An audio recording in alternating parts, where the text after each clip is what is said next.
Maharashtra crime news आपली बातमीमध्ये स्वागत आहे। आज दिनांक 24 मार्च 2026 मंगळवार रोजी मुख्याध्यापक जिल्हा परिषद प्राथमिक शाळा गायकवाड वस्ती पोहरगाव येथील शाळेचे मुख्याध्यापक श्री शिवाजी दगडू चव्हाण सर यांच्या सेवानिवृत्तीचा कार्यक्रम संपन्न झाला।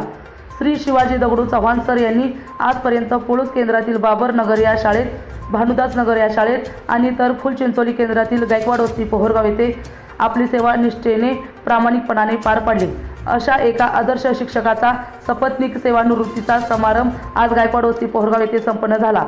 सदर कार्यक्रम महाराष्ट्र राज्य शिक्षक संघ सल्लागार श्री बाळासाहेब काळे गुरुजी यांच्या अध्यक्षतेखाली तर फुलचिंचोली केंद्राचे माजी केंद्र प्रमुख आदरणीय गेंगाणी साहेब, आदरणीय पवार मॅडम आणि केंद्रीय मुख्याध्यापक बुधवंतराव सर यांच्या उपस्थितीत पार पडला।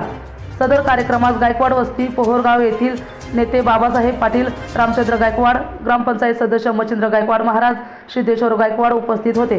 आजच्या कार्यक्रमाला जिल्हा सोसायटीचे माजी chairman Uttamram Jamdade sir, Rambhau Yadav sir, शिक्षक नेते नागनाथ क्षीरसागर सर, शिक्षक संघाचे तालुका अध्यक्ष पांडुरंग नाईक नवरे आणि अविनाश कदम सर, तसेच शिक्षक समितीचे तालुका अध्यक्ष रमेश खारे, शिक्षक भारतीचे मोहम्मद शरीफ मुलानी चाचा, पुळूचे ताटे सर, प्रसिद्ध कीर्तनकार श्रीयुत भोसले पुरुष आणि फुलचिंचोली केंद्रातील तसेच तालुक्यातील शिक्षक उपस्थित होते।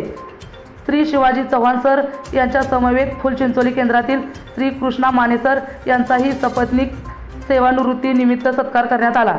सर्व वक्त्यांनी श्री चव्हाण सर यांच्या कार्याचा गौरव केला आणि पुढील जीवनासाठी निरोगी आणि उज्ज्वल आयुष्याच्या शुभेच्छा दिल्या।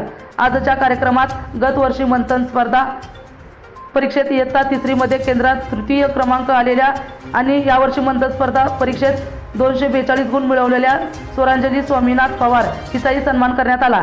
त्याचबरोबर श्रेया रामभाऊ पवार यावर्षी झालेल्या मंथन स्पर्धा परीक्षेत 240 गुण मिळाले, त्याबद्दल तिचाही गौरव करण्यात आला। श्री शिवाजी दगडू चव्हाण सर यांनी या कार्यक्रमात आपले मनोगत व्यक्त केले। कार्यक्रमास उपस्थिती नोंदवल्याबद्दल श्रुण व्यक्त केले। कार्यक्रमाचे सूत्रसंचालन श्री राहुल आर्वी सर यांनी केले। आभारानंतर स्नेहभोजन करण्यात आले आणि